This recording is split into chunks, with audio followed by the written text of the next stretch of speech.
জমিয়ত উলেমা ই হিন্দ নামৰ এই সংগঠনটোৰ এজন নেতা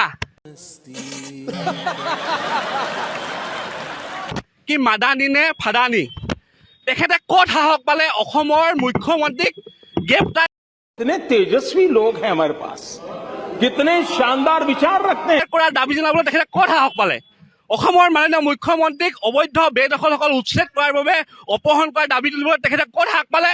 আমাৰ অসমীয়া যুৱ মঞ্চৰ এটা স্পষ্ট দাবী যে জমিয়ত উলেমা ই হিন্দ যিটো অসম বিৰোধী সংগঠনটো এইটো অসমৰ পৰা প্ৰথম কথা এইটো বেন কৰিব লাগিব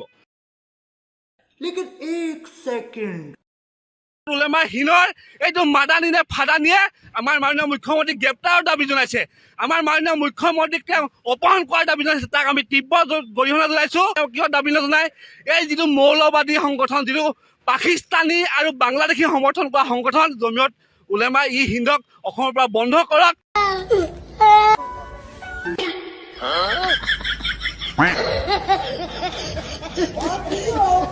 মুখ্যমন্ত্ৰী মহোদয় আমাৰ অসমৰ যিমান বেদখলকাৰীসকল আছে সকলো বেদখলকাৰীক উচ্ছেদ কৰিছে আৰু এই উচ্ছেদ অভিযান তীব্ৰ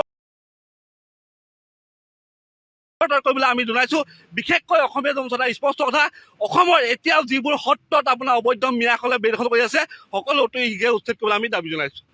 জমিয়ত উলেমা ই হিন্দ নামৰ এই সংগঠনটোৰ এজন নেতা কি মাদানী নে